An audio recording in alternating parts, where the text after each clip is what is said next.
The Soviet Mi-28 helicopter emerged toward the end of the Cold War.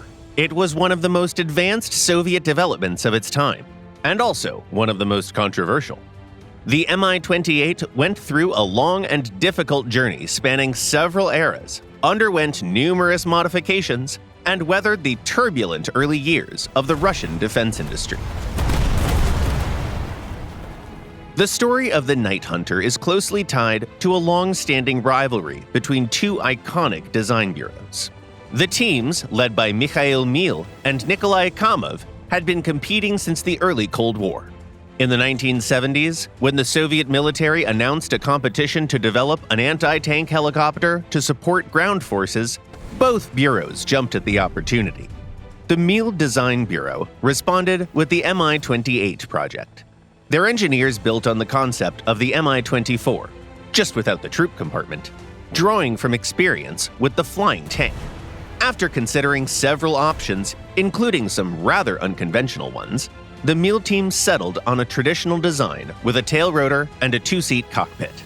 Omitting the troop compartment allowed them to significantly improve the helicopter's flight performance.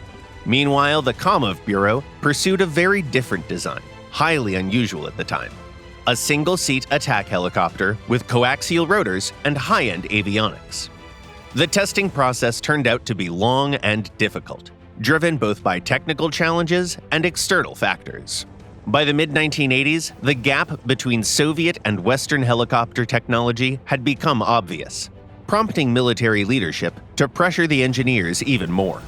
In the end, Kamov's V-80 won out as the more promising and, crucially, all-weather capable helicopter. The team at the Mil Design Bureau worked hard to adapt their design for production, but at the time, their onboard systems still left much to be desired. Even so, they didn't give up and continued refining their prototype.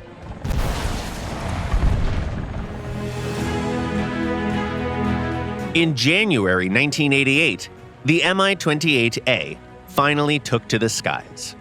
This prototype featured more powerful engines, as well as wing-mounted dispensers for infrared and radar countermeasures.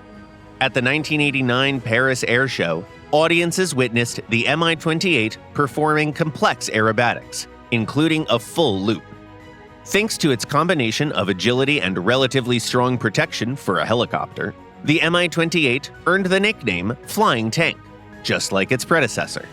It seemed like its time had come. By 1990, the Iraqi government had shown interest in the helicopter, and a few years later, one was sent to Sweden for testing. But luck wasn't on the developers' side. The Gulf War and Operation Desert Storm diverted Iraq's attention. Sweden turned down the Mi-28, and Russia's own military continued to favor the Ka-50. Despite all the setbacks, officials decided to give the Mi-28 another chance.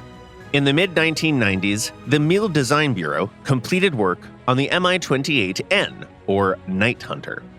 Its major innovations were a modern night vision system and a radar for all-weather, day and night combat operations.